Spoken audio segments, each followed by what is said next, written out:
गांव में सरकारी हैंडपंप के आसपास कुछ विचित्र घटनाएं होने लगी। सभी लोग उन घटनाओं से अचंभित थे।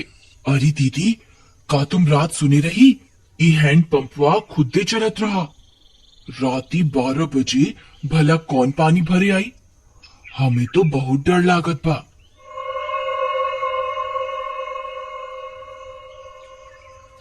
हाँ रानी, हम सुने रही। हमार रिंकिया के पापा तक कहत रही कि हम जाके देखा। हम उनके रोक लिहिस। कौन जाने का बला हुई। फिर उसी रात फिर से 12 बजते ही वह हैंडपंप खुद से चलने लगा।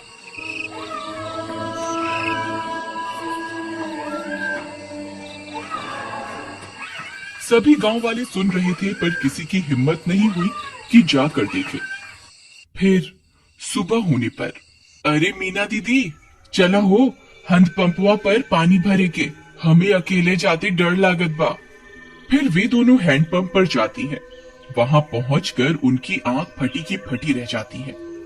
वहां किसी के पैर का निशान होता है, जो इंसानी पैर से दुगने साइज का होता है। ई देखा हो रानी, हम कहत रहे ना कुछ गड़बड़ जरूर बा। ई देखा, भला किस इंसान के इतना बड़ पैर हुई। तभी वहां पिंकी आ जाती है। अरे दीदी, क्या हुआ? आप दोनों इतनी परेशान क्यों हैं? ई देखो बहन, इतना बड़का पैर। लागत है कौनो शैतान ई हैंडपंपवा पे आया रहा। कम ऑन दीदी, कोई प्रैंक कर रहा होगा। हमारी सिटी में तो ऐसे बहुत करा जाता है। अरे आप शहर से आई रही पिंकी बहन, आप ये सब ना समझी। फिर रात होने पर हैंडपंप फिर खुद से चलने लगता है।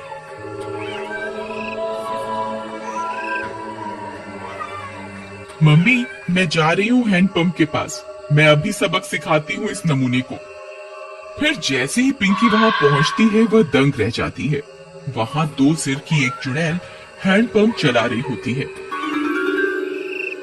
पिंकी के पसीने छूट जाते हैं। आ गए?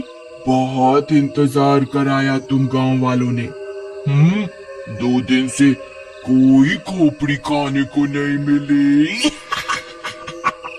मेरा तो सिर ही दर्द हो गया ये हैंडपंप चला चला के। कितने दिनों में एक शिकार आया है। पिंकी हाथ जोड़कर अपने घुटनों पर बैठ जाती है। चुड़ैल जी, आई एम सो सॉरी। मुझे लगा कोई गांव वालों से प्रैंक कर रहा है। मुझे माफ कर दो चुड़ैल जी। मैं तो पास के शहर में पढ़ती हूँ। इस गांव में घूमने आई हूँ। पर चुड़ैल उसकी विनती नहीं सुनती और उसकी खोपड़ी खा जाती है।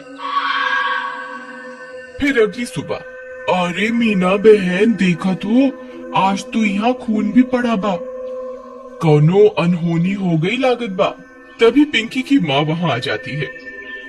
अरे कल रात से मेरी पिंकी घर नहीं आई। वो रात इस नल पर आई थी। हाँ, ये खून कैसा पड़ा है? कहीं कहीं ये मेरी पिंकी का तो नहीं।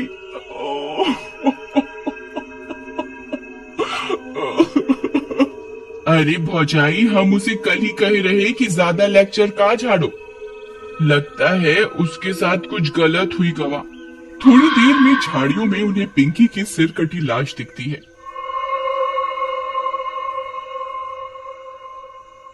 यह बात पूरे गांव में फैल जाती है।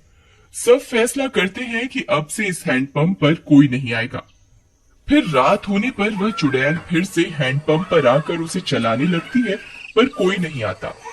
लगता है गांव वाले चालाक बन रहे हैं।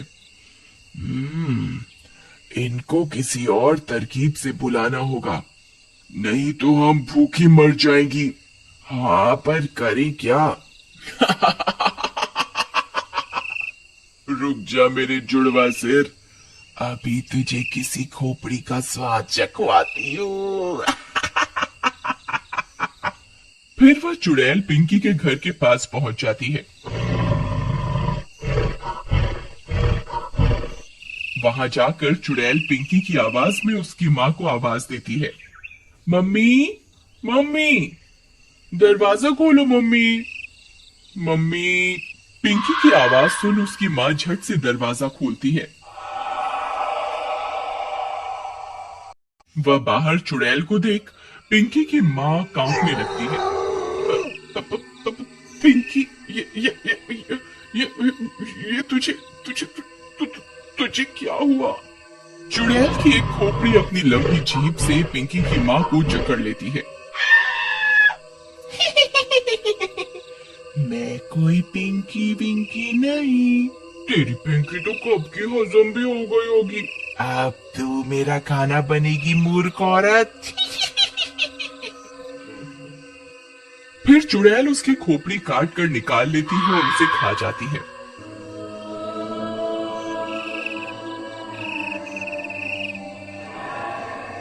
फिर सुबह होने पर पिंकी की माँ की सिरकटी लाश देखकर पूरे गांव में हाहाकार मच जाता है। किसी को कुछ समझ में नहीं आता कि ये कौन कर रहा है और क्यों कर रहा है। सुनत हो जी, उस शहर वाली माँ बेटी के कोई मार के मुंडी गायब कर दिया रहा। लगता है कोनो भूत पिशाच ही सब कर रहा है। तुम बाहर ना जावा, तुमका कुछ हो गई तो हमका करब। अरे हमका कुछ ना होई। हम जात रहे वो हैंड पंपुआ के आसपास सीसीटीवी कैमरा लगाई खातिर, हाँ, ताकि देख सके आखिर मामला का बा। फिर वह गांव की कई दीवारों पर सीसीटीवी कैमरा लगा देता है। रात होने पर वह चुड़ैल वापस आती है। वह थोड़ी देर हैंडपंप चलाती है पर कोई नहीं आता। वह गांव में पिंकी और उसकी माँ की आवाज निकालकर सबको बुलाती है पर कोई नहीं आता। लगता है गांव वाले बहुत होशियार हो गए हैं। कुछ करना पड़ेगा। हाँ, कुछ तरकीब सोचो, नहीं तो अगर हम 2 दिन भूखी रही तो मर जाएंगी। गांव वाले हैंडपंप से पानी नहीं भर रहे पर कुएं से तो भर रहे हैं। हम चलकर कुएं में बैठ जाती हैं। जैसे ही कोई आएगा तुम अपनी लंबी जीभ से उसे अंदर खींच लेना, फिर हम उसे खा जाएंगी। हाँ, सही कहती हो। फिर वह चुड़ैल कुएं में जाकर छिप जाती है। सुबह होने पर, अरे सुबह सुबह कहाँ जावत बा? रात तू शैतानी शक्ति सारे गांव में घूम रही। अरे तू डरा ना, हमार राजकुमारी, हमका कछु ना हुई। हाँ, हम जा रहे सीसीटीवी कैमरा से रिकॉर्डिंग ले खातिर। हाँ, अच्छा जावत ही हो तो मटका में पानी भर लावा कुआं से। फिर रानी का पति मटका लेकर निकल जाता है। अरे पहले रिकॉर्डिंग निकाला कि कुएं पे जावा। चलो पहले कुएं पे चलते हैं, नहीं तो वहाँ भीड़ हुई जाए। फिर वह कुएं पर जाता है। जैसे ही वह कुएं में अपना घड़ा डालता है, चुड़ैल का सिर अपनी जीभ से लपेट कर उसे अंदर खींच लेता है। वह कुछ बोल भी नहीं पाता और चुड़ैल उसकी खोपड़ी खा जाती है।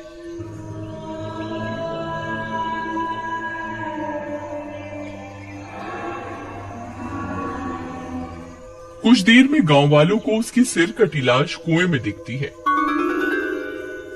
इस बार और कोहराम मच जाता है। हम घर, अरे हम इकरा के कहीं रही ना जावा सुबह सुबह, पर ये हमारी एक न सुनी। हम तो लुट गईली, बर्बाद हो गईली। हे राम।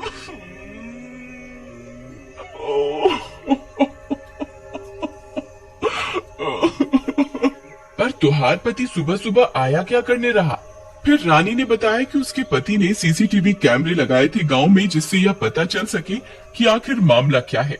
फिर वे सब गांव वाले सीसीटीवी कैमरे से रिकॉर्डिंग निकालते हैं, टीवी पर चलाते हैं और चुड़ैल का सारा सच उनके सामने आ जाता है। वे यह भी सुन लेते हैं कि अगर वे चुड़ैल 2 दिन भूखी रही तो मर जाएंगी। गांव वालों, हमारे सामने एक बहुत खतरनाक दुश्मन है। इसे हराने के लिए हमें बस ये करना है कि हम 3 दिन तक अपने घरों में कैद रहें, नहीं तो ये 2 मुंडी वाली चुड़ैल कई और लोगों को अपना शिकार बना लेगी। मैं गांव में 3 दिन के लॉकडाउन का ऐलान करता हूँ। लॉकडाउन होने के बाद वे चुड़ैल 2 दिन तक गांव में आई अपना शिकार पकड़ने के लिए। उन्होंने कई तरकीबें लगाई पर कोई अपने घर से बाहर नहीं आया और वे दोनों चुड़ैल मर गईं।